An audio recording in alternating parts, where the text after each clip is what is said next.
Assalamualaikum warahmatullahi wabarakatuh. Selamat pagi semuanya, mudah-mudahan dalam keadaan sehat dan masih semangat dalam mengikuti pembelajaran kita pada pagi hari ini. Nah, untuk pada hari ini kita akan lanjutkan pertemuan kita, yaitu tentang gugus fungsi keton ya. Nah, seperti yang sudah saya sampaikan, saya berharap kalian juga memberikan respon dengan baik atau komentar di dalam classroom agar saya bisa mengetahui keaktifan kalian di dalam classroom. Ya, baik, langsung saja saya jelaskan. Selanjutnya untuk senyawa keton. Di mana rumus umum daripada keton itu mirip dengan rumus umum aldehid ya. Dia hanya dengan menggantikan satu atom H saja yang terikat pada gugus karbonil dengan gugus alkil. Jadi kan kalau misalnya aldehid kan tadi RCOH ya kan, RCOH. Nah, H-nya itu digantikan dengan R lagi yang lain dengan gugus alkil. Jadi sama sebenarnya rumusnya, hanya saja digantikan dengan gugus alkil. Jadi rumus umum untuk keton itu adalah CnH2NO, sama di rumus umumnya. Nah, contoh nih, perhatikan beberapa contoh senyawa keton berikut di bawah ini ya. Yang pertama, rumus umumnya, rumus molekulernya, rumus strukturnya adalah CH3COCH3. Nah, alkilnya adalah CH3 ya. Ya, R-nya CH3, sebelah kiri R-nya. Kemudian gugus fungsinya CO. Lalu R aksennya CH3. Nah, jadi R ada R aksen kan gitu. Kemudian nomor 2, rumus strukturnya C2H5COCH3. Berarti R-nya sebelah kiri ada C2H5 ya kan. Kemudian gugus fungsinya CO, lalu R alkilnya satu lagi CH3. Kemudian yang ketiga ada C2H5, C2H5 juga. Jadi R dengan R aksennya sama, C2H5. Dimana gugus fungsinya juga sama, CO. Jadi dari tabel yang sudah kita baca tadi, terlihat bahwa gugus karbonil CO mengikat dua gugus alkil, baik dia yang sama ataupun tidak sama. Jadi senyawa keton memiliki rumus strukturnya yaitu R, CO, R aksen. Jadi R dengan R aksennya bisa sama, bisa berbeda. Nah, langsung kita masuk ke tata namanya. Kalau tata namanya ada dua cara memberikan penamaannya, yaitu nama alkanon. Jadi keton nama lainnya alkanon ya. Kalau kemarin aldehid bisa dikatakan sebagai alkanal, aldehid alkanal. Nah, kalau keton alkanon gitu. Yaitu caranya juga sama. Yang pertama secara trivial dan yang kedua ada secara aturan IUPAC. Kalau secara trivial, menyebutkan dulu gugus alkilnya yang terikat pada atom karbon, gugus karbonil, kemudian diikuti dengan kata keton. Penyebutan gugus alkil mengikuti urutan abzad. Nah, contoh di sebelah ini, ini kan gugus fungsi keton kan. Sebutkanlah alkilnya dua-dua kanan kiri. Kebetulan kanan kiri ini sama, CH3CH3 metil-metil. Jadi bisa namanya metil-metil keton, atau karena sama metil-metil jadi dilah dibuatkan supaya mempersingkat dimetil keton. Kemudian ini gugus ketonnya di tengah, di kanan ada CH3, ada metil, di kiri ada C2H5, ada etil. Nah, kalau seperti ini, berdasarkan ini kalimatnya mengikuti urutan abzad. Jadi etil dengan metil siapa dulu disebutkan adalah etilnya. Jadi namanya adalah etil metil keton ya. Begitu cara penulisannya ya. Jadi senyawa alkilnya dulu yang disebutkan, baru senyawa yang tengahnya ketonnya ya. Nah, itu untuk nama trivialnya atau nama lazim. Kemudian bagaimana dengan tata nama secara IUPAC ya, tata sistem IUPAC. Jadi pertama itu menentukan kata induknya dulu, sama seperti yang sebelum-sebelumnya, baik itu untuk aldehida atau keton, atau alkohol atau ether. Yang penting kita harus tahu dulu yang mana senyawa atau rantai induknya ya. Jadi rantai induk itu rantai terpanjang ya, atom karbon terpanjang. Kemudian dia harus mengandung gugus karbonil. Kalau misalnya yang untuk alkohol kan kita nggak perlu ada OH-nya, kita hanya melihat kita menghitungnya diawali dari yang dekat dengan gugus fungsi OH kan, kalau alkohol seperti itu. Nah, kalau aldehid yang kemarin kan, karena aldehid itu ada C di dalamnya, berarti nomor satunya itu adalah langsung si gugus fungsi aldehid. Sementara untuk yang keton ini tadi, karena juga ada C-nya, berarti itu juga harus ikut, ya, dia harus ikut dihitung nanti. Tapi, nah jadi kalau mau menghitung atau mau menentukan rantai induk, carilah C terpanjang, tapi di dalamnya itu harus ada gugus fungsi ketonnya, jadi terlewati waktu saat kita menghitungnya, ya. Nah, kemudian yang pertama tadi tentukan rantai induk, yang kedua berikan nomor dari salah satu ujung sehingga atom C pada gugus karbonilnya mendapatkan nomor terkecil. Nah, ini sama seperti alkohol. Jadi yang paling dekat dengan alkohol lah pertama kali C-nya dinomori. Begitu juga dengan ini, yang paling dekat dengan CO, nah itulah yang pertama kali dinomori dari nomor 1, ya. Kemudian urutan penamaannya, yang pertama sekali nama cabangnya dulu, nomor cabangnya itu ditulis. Kalau jadi terletak di nomor 2 cabangnya, tuliskan 2. Kemudian nama cabangnya, kalau nama cabangnya etil, tuliskan etil. Kalau nama cabangnya metil, tulis metil, dan seterusnya. Kemudian nomor atom karbon, gugus karbonilnya. Jadi di mana nomor atom CO-nya itu terletak di nomor berapa? Kalau di nomor 2, tulis angka 2 dulu. Nah, kemudian yang terakhir nama rantai induknya. Nah, nama rantai induknya itu diakhiri dengan kata non. Kalau senyawa alkana, A-nya diganti jadi on, ya, alkana, A-nya diganti jadi on, berarti alkanon, gitu ya. Kalau kemarin aldehid, A-nya diganti jadi alkana jadi alkanal. Kalau misalnya keton, alkana jadi alkanon, gitu ya. Nah, coba perhatikan contohnya. Ini C di sini, berarti ini kan C2H5, berarti ada 2 C di sini kan. Sini 2, di kanan 1. Nah, berarti dari mana nomor satunya? Dari kanan. Kalau kita hitung dari kanan, berarti CO-nya di nomor 2, 1, 2. Tapi kalau misalnya kita hitung dari sebelah kiri, di sebelah kiri udah ada 2 C-nya, berarti di sini jadi nomor 3. Nah, yang paling dekat itu dari sebelah kanan. Berarti kita sebutkanlah ada berapa rantai induknya itu, panjangnya 1, 2, 3, 4. Berarti butana, A-nya ganti on, butanon. Di nomor berapa ada gugus fungsi karbonilnya? Di nomor 2. Jadi namanya 2 butanon. Begitu juga contoh di sampingnya ini. Ini rantai induk sudah jelas ya, kita pasti mengirim dari sebelah kiri kan. Sebelah kiri ada 2 C-nya. Berarti CO-nya ini nomor 1, nomor 3 ya.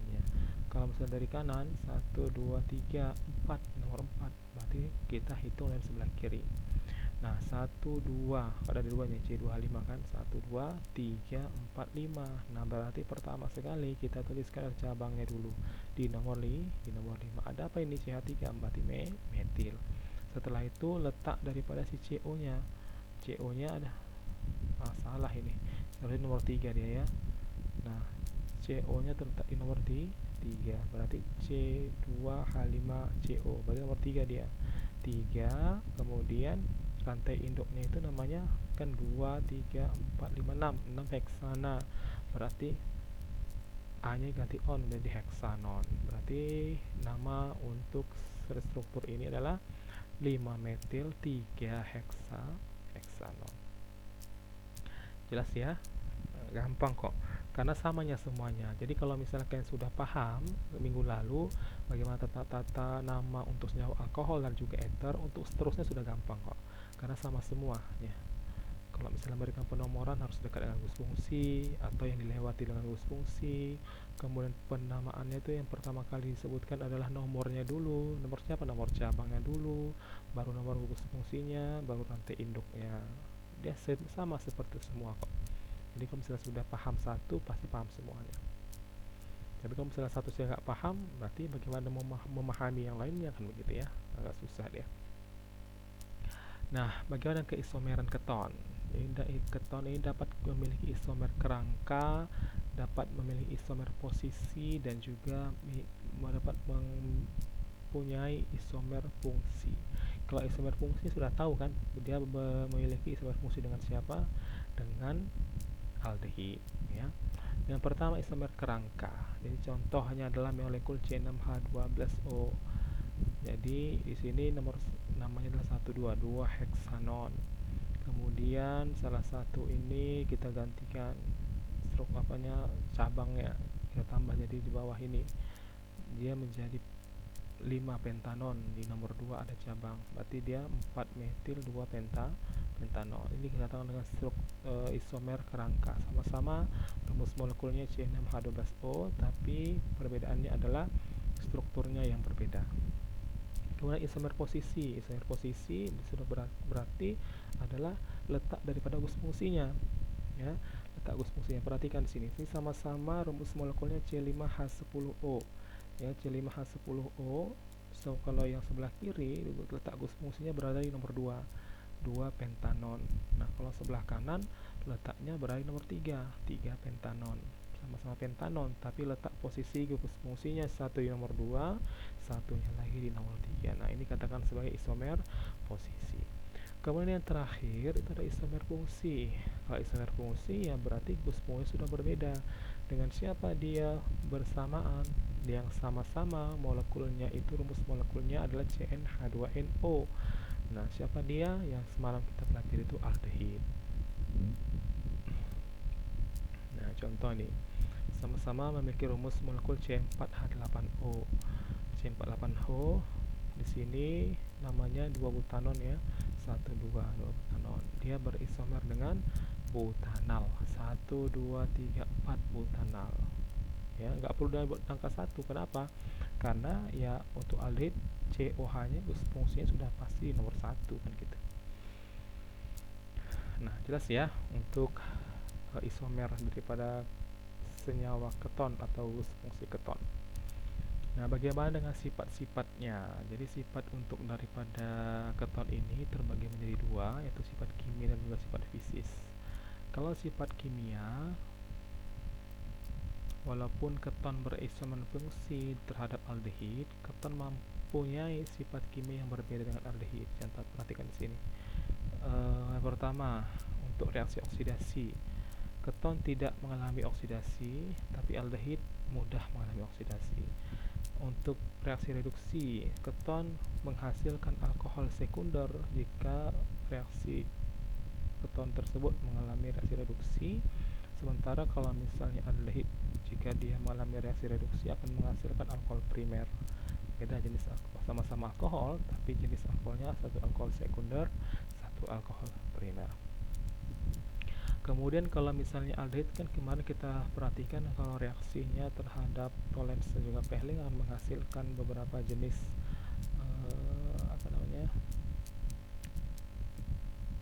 reaksi ya, atau menghasilkan hasil yang spesifik. Kalau misalnya ditambahkan dengan tolens, aldehid akan menghasilkan cermin perak. Kalau ditambahkan dengan reagen Fehling, aldehid akan menghasilkan merah bata. Sementara kalau keton mau ditambah Fehling atau tolens tidak mengalami reaksi sama sekali. Ya, makanya dikatakanlah bahwa reaksi reagen tolens dan juga reagen Fehling itu sebagai reaksi identifikasi aldehid. Jadi hanya aldehid saja yang bisa mengalami perubahan reaksi jika ditambahkan dengan reaksi tolens dan juga Fehling. Itu untuk reaksi kimianya. Ada juga dengan sifat fisis ya. Dari sifat kimia ada sifat fisis. Jadi keton termasuk senyawa polar dan larut dalam air. Ternyata keton merupakan senyawa polar yang larut dalam air. Kemudian mempunyai titik didih yang lebih tinggi dibandingkan dengan senyawa hidrokarbon yang lain karena memiliki massa molekul relatif yang hampir sama. Ya, atau kalau ada rumus molekul yang lain yang memiliki jumlah mR-nya, massa relatifnya sama, ternyata kalau dia dalam bentuk struktur senyawa keton, maka titik didihnya akan lebih tinggi dibandingkan dengan titik didih yang lain yang memiliki rumus molekul relatifnya itu sama. Mungkin karena ada ikatan rangkap di situ ya, maka titik didihnya akan lebih tinggi. Nah, selanjutnya bagaimana dengan pembuatan keton? Untuk senyawa keton ini dapat dibuat dengan berbagai cara. Yang pertama adalah oksidasi alkohol sekunder. dengan oksidator misalnya K2Cr2O7. Nah, contoh nih CH3, CH3 ya, atau 2 propanol kita tambahkan atau kita reaksikan, kita oksidasi dengan menggunakan K2Cr2O7, maka akan dihasilkanlah 2 propanol CH3, CCH3, COCH3. Yang kedua, oksidasi Oppenauer, yaitu dengan cara menggodokkan alkohol sekunder dengan aluminium tersbutoksida dan aseton yang berlebihan sehingga akan menghasilkan dehidrogenasi alkohol.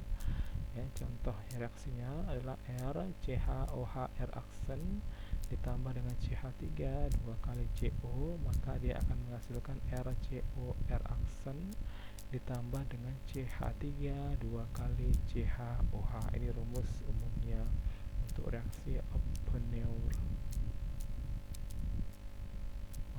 Oppenauer. Nomor 3 yaitu pirolisis dari garam logam. Nah, jika kalsium asetat dipanaskan dengan kuat, maka dia akan mengalami penguraian menjadi aseton dan juga kalsium karbonat. Jadi CH3COO, CH3COO kita pirolisis, kita panaskan dengan ditambahan garam logam, maka akan menghasilkan CH3CO ditambah CaCO3. Ya, itulah reaksi-reaksi yang terjadi untuk gugus fungsi keton. Sementara apa kegunaan daripada keton? Jadi yang paling banyak digunakan keton itu adalah propanon, jenis ketonnya ya, yaitu propanon atau sering dikenal dengan nama aseton. Jadi beberapa kegunaan daripada aseton, yang pertama sebagai pelarut organik untuk lilin, plastik dan juga sirlak. Apa itu sirlak ya? Coba nanti di searching. Yang kedua, pelarut untuk selulosa dalam proyek produksi rayon ya.